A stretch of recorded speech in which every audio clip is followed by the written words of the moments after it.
নমস্কার বন্ধুরা, আমি সুচন্দা আর আপনারা দেখছেন আমার channel life's wish list beyond limitations. তবে আজকের ভিডিওটা আমার উইশ লিস্ট নিয়ে নয়, এটা আমার বোন সুনন্দার উইশ লিস্ট নিয়ে।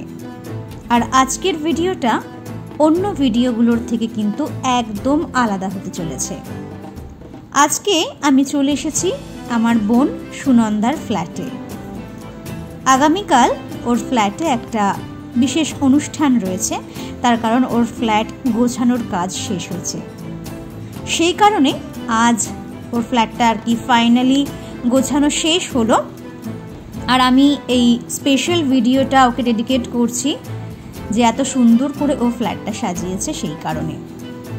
তাই আপনাদের মনে করিয়ে দিচ্ছি যে এটা কিন্তু বেসিক্যালি লাইফস্টাইলের উপর নির্ভর করে ভিডিওটা করা, কিভাবে ঘরটা গোছানো হয়েছে বা ফ্ল্যাটটা গোছানো হয়েছে।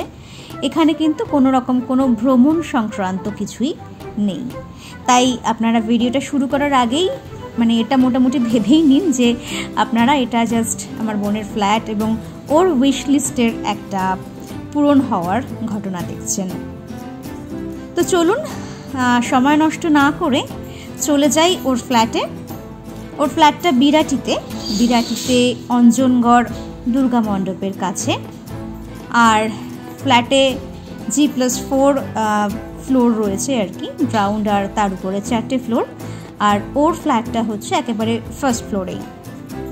তবুও জাস্ট আপনাদেরকে দেখানোর জন্যই একটু লিফটে করে ফার্স্ট ফ্লোরে ওঠা যাক।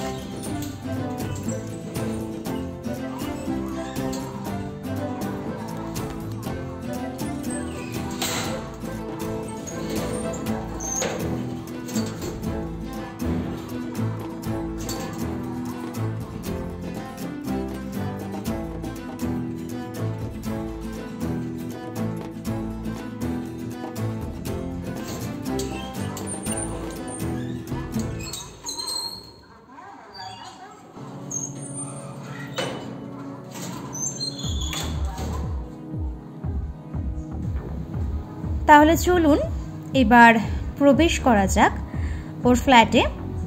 ওর ফ্ল্যাটের নাম্বার 1F, আর ওদের যে বিল্ডিংটা সেটার নাম হচ্ছে খেলাঘর রেসিডেন্সি। এটা সেকেন্ড ব্লক ওদের। এই হচ্ছে আমার বোনের ফ্ল্যাট। একদম মেইন দরজা দিয়ে ভেতরে ঢুকলে প্রথমেই রয়েছে living room cum dining room, যেটা সেই ঘরটা।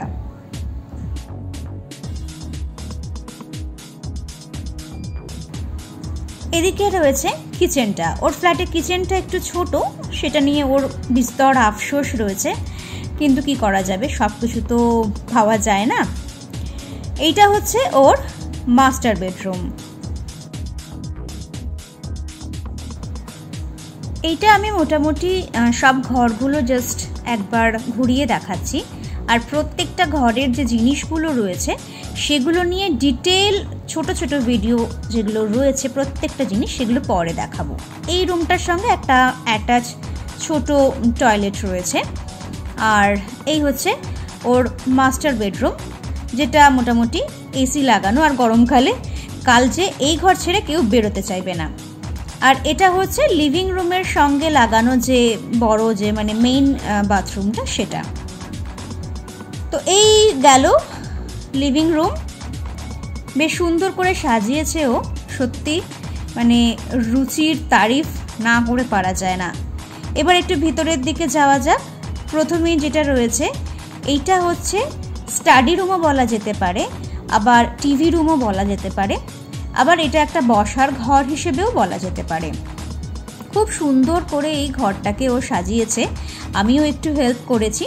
আর ওর কিন্তু দুটো ব্যালকনি এই ঘরের সঙ্গে লাগানো রয়েছে, একটা ব্যালকনি। আর ব্যালকনি একদম রাস্তার উপরে, যার কারণে প্রচণ্ডই ধুলো হয়, কিন্তু কিছু করার নেই। ওই যে বললাম, কিছু পেতে গেলে কিছু তো দিতেই হয়, প্রচণ্ড ধুলো। তো এই গেল একটা রুম। আর আগে মাস্টার বেডরুম ছিল, এইটা হচ্ছে ওর আরেকটা বেডরুম। এই রুমটা কিন্তু এমনি এই রুমটাতে এসি লাগানো হয়নি, যেহেতু ও এসি খুব একটা পছন্দ করে না, তো একটা ঘরেই এসিটা লাগানো হয়েছে। এই ঘরটার সঙ্গেও একটা ব্যালকনি রয়েছে।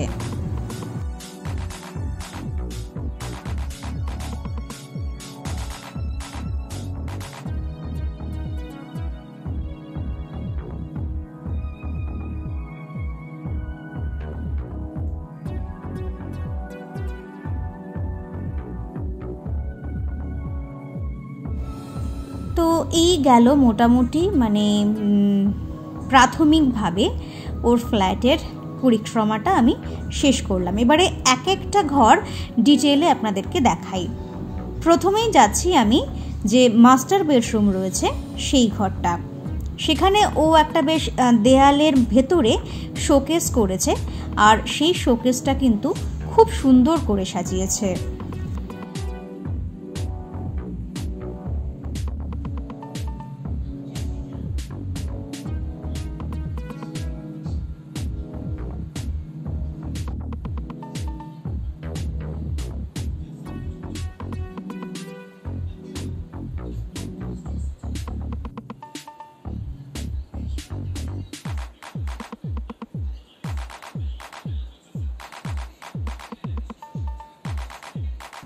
এবারে রুমের যে বেড সাইডের কর্নারটা রয়েছে সেই কর্নারে একটা শেলফ মতো করেছে।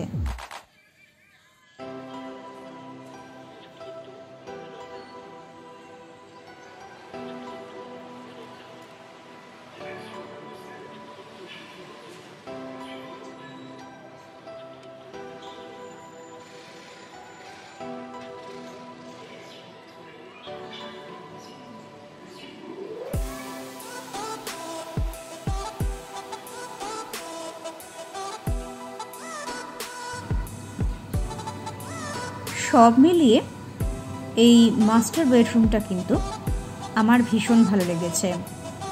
আর এখানে যে বেডটা রয়েছে সেটাও কিং সাইজ বেড।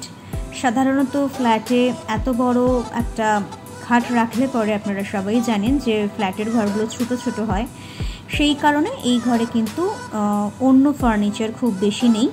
যেটুকু রয়েছে সেটুকু একদম দেয়ালের ভেতরে, মানে দেয়ালের ভেতরে আলমারি, একদিকে দেয়ালের ভেতরে শোকেস, আর এখানে একটা ছোট্ট দেয়ালে লাগানো বক্স এবং ড্রেসিং টেবিলের জন্য একটা আয়নাও করা হয়েছে। সব মিলিয়ে এই ঘরটা আমার জন্য ভীষণ ফেভারিট, তার কারণ আমি আবার গরমকালে একদম এসি ছাড়া থাকতে পারি না। আমি বলেই দিয়েছি যে কালকে সারাদিন কিন্তু আমি এই ঘরেই থাকবো, আমি এই ঘর ছেড়ে একেবারেই বেরোবো না। না না, আমি মজা করছি, এত লোকজন আসবে একটা ঘরে তো আর কালকে বসে থাকা যাবে না, কিন্তু ওই আর কি, মানে 10 মিনিট যদি বাইরে থাকি তো 20 মিনিট আমি এই ঘরের ভেতরে থাকবো।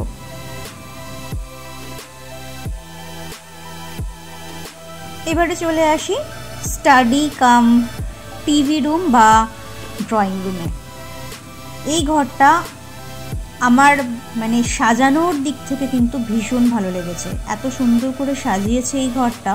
এই ঘরটার স্পেস সব থেকে কম, আর তা সত্ত্বেও এত সুন্দরভাবে ইউটিলাইজ করে এই ঘরটাকে সাজানো হয়েছে। একদিকে রয়েছে শোকেস, দুই কর্নারে কর্নার শেলফ রয়েছে, আর এই ঘরটার ছোট্ট জায়গা থাকা সত্ত্বেও দুখানা সোফা কিন্তু এই ঘরে রাখা হয়েছে, যাতে মোটামুটি বেশ কয়েকজন মানুষ এই ঘরে বসে সময় কাটাতে পারেন। আর এই ঘরের রংটা সেটা কিন্তু আমার ফেভারিট। এই ব্লু শেডটা আমার ভীষণ ভালো লেগেছে।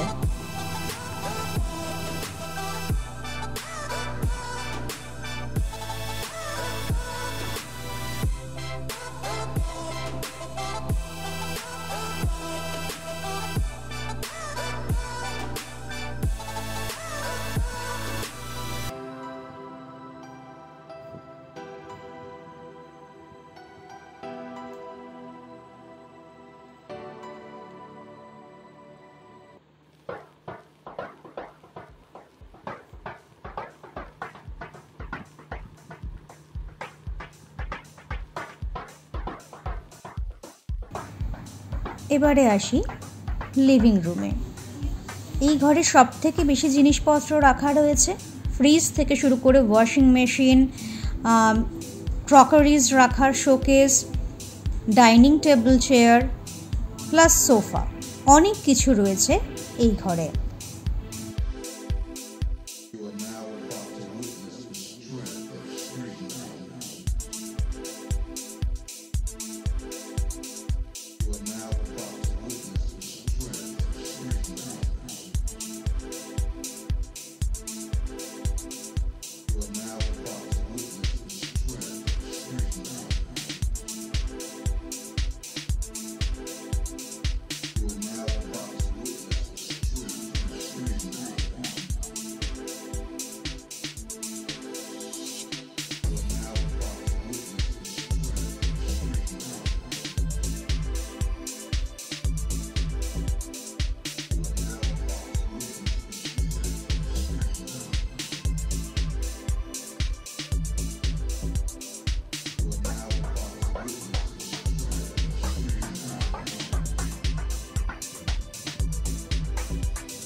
এই ছবিগুলো আমার বোন সুনন্দার। বেশিরভাগ ছবিগুলোই কিন্তু আমার ফ্ল্যাটে বসে তোলা, তার কারণ আপনারা অনেকেই জানেন, বিশেষ করে যারা আমাকে ফেসবুকে ফলো করেন, যে আমার বোন মাঝে মধ্যেই আমার এখানে আসে ফটোশ্যুটের জন্য। তো ওর ম্যাক্সিমাম ছবিগুলো আমারই কমপ্লেক্সে বা আমারই ফ্ল্যাটে তোলা হয়। আর সত্যি ভেবে খুব ভালো লাগছে যে আমার মতো ওরও এখন একটা একদম নিজের ফ্ল্যাট হয়ে গেছে।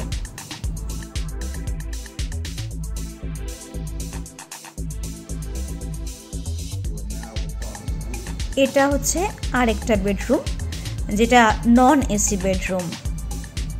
এই ঘরে খুব বেশি আসবাবপত্র রাখা হয়নি। একটা সিঙ্গেল বেড রয়েছে, একটা আলমারি রয়েছে, ড্রেসিং টেবিল রয়েছে, আর একটা সোফা রাখা রয়েছে।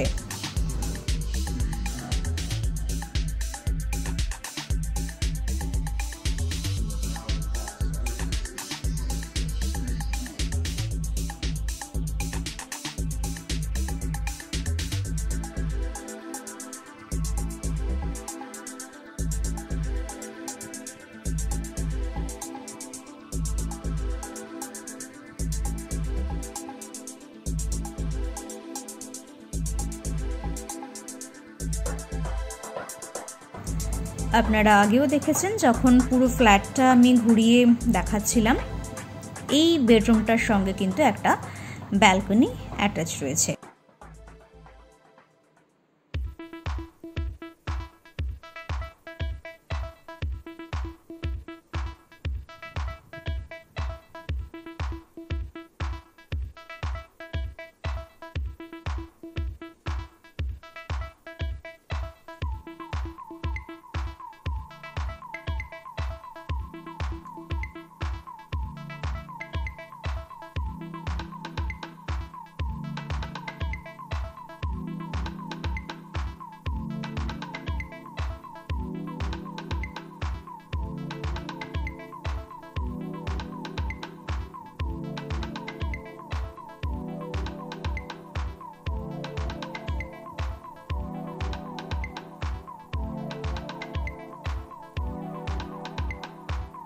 এই ঘরটার প্রত্যেকটা জিনিসের কালার কম্বিনেশন দেখলে আপনারা বুঝতেই পারছেন যে এই ঘরে কিন্তু লালের আধিক্যটা একটু বেশি রয়েছে।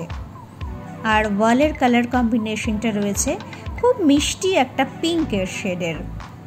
এই ঘরের যে ওয়ালের কালারটা, এটা কিন্তু আমার সব থেকে বেশি পছন্দের। ভীষণ মিষ্টি, আর সেই কারণেই এই ঘরটা একটা অন্য রকমের সুন্দর। যদিও আমার বোন বলে যে এই ঘরটা নাকি ওর তেমন একটা ভালো লাগে না। আপনারা কি বলবেন বলুন, ঘরটা কি সুন্দর নয়? এবারে যে কোনো ঘরের সবথেকে ইম্পর্ট্যান্ট যে পার্ট, অর্থাৎ কিচেন, যেটা ছাড়া আমাদের মহিলাদের জীবনটাই অসম্পূর্ণ। কিন্তু আমার বোন রান্না করতে একেবারেই পছন্দ করে না, তাও কিচেনটা যথেষ্ট সুন্দর করে সাজানো রয়েছে। মাইক্রোওয়েভ থেকে শুরু করে সমস্ত জিনিসপত্রই রয়েছে যা একটা কিচেনে থাকা উচিত। আমি যদিও বুঝে পাইনি যে ও কেন ওয়াশিং মেশিন কিনেছে, তবু এটা কিন্তু ওর নিজের শখ থেকেই ও ওয়াশিং মেশিনটা কিনেছে। আর এই ওয়াশ বেসিনটা আমার ভীষণ পছন্দের।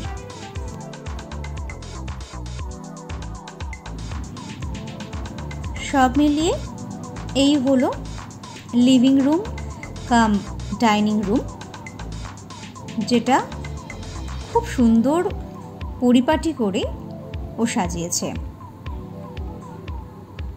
একটা ঘরে যা যা জিনিস থাকা উচিত, থাকার দরকার আছে, প্রত্যেকটা জিনিসই কিন্তু রয়েছে। ইনফ্যাক্ট এত কিছু যে ও সাজিয়েছে, যেখানে ও থাকেই না ফ্ল্যাটে, সাধারণত ও অশোকনগরেই থাকতে পছন্দ করে আর ওখানেই থাকে মায়ের সঙ্গে।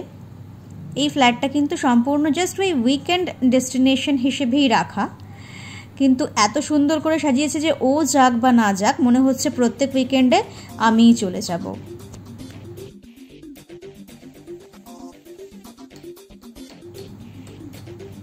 গেস্টদের জন্য একটা ছোট প্যান্ডেল বানানো হচ্ছে, যেখানে সবাই বসবে, কারণ একটা ফ্ল্যাটে তো খুব বেশি লোক বসতে পারেন না। তো খাওয়া দাওয়া আর বসার জন্য বাইরে ছোট্ট করে একটা প্যান্ডেল করা হয়েছে।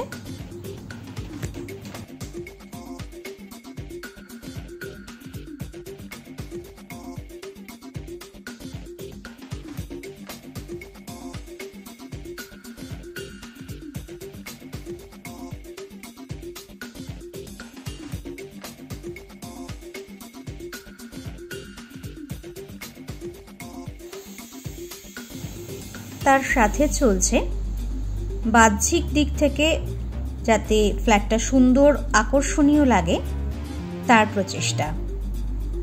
আলোকসজ্জার থেকে শুরু করে সমস্ত কিছুই করা হচ্ছে নিজেদের আয়ত্তের মধ্যে যতটুকু আছে ততটুকুই।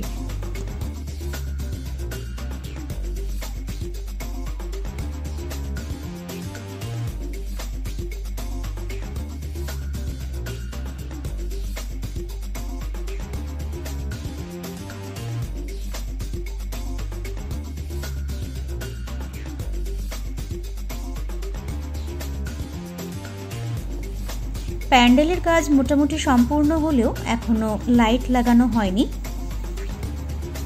কিছু কিছু কাজ এখনো পর্যন্ত কিন্তু বাকি রয়ে গেছে। বাকি চেয়ার টেবিল সেগুলো সব কালকেই আসবে।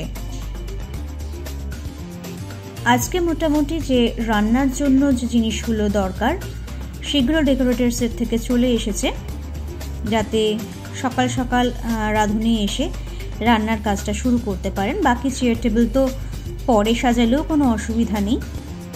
এইগুলোই হচ্ছে যে কোনো অনুষ্ঠান বাড়ির মেইন জিনিস, এটা সবার আগে দরকার। তো সেইগুলো মোটামুটি চলে এসেছে, একদিকে আমরা নিশ্চিন্ত হতে পেরেছি।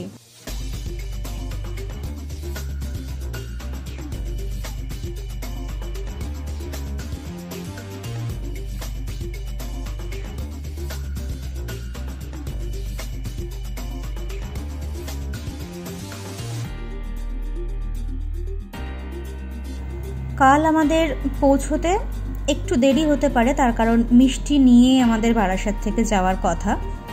তাই মোটামুটি সব রকমের সাজসজ্জা আজকেই কমপ্লিট করে আসা হয়েছে, যাতে কোনো কিছুই আর বাকি না থাকে। শুধু চেয়ার টেবিলটা কাল পেতে নিলেই হবে।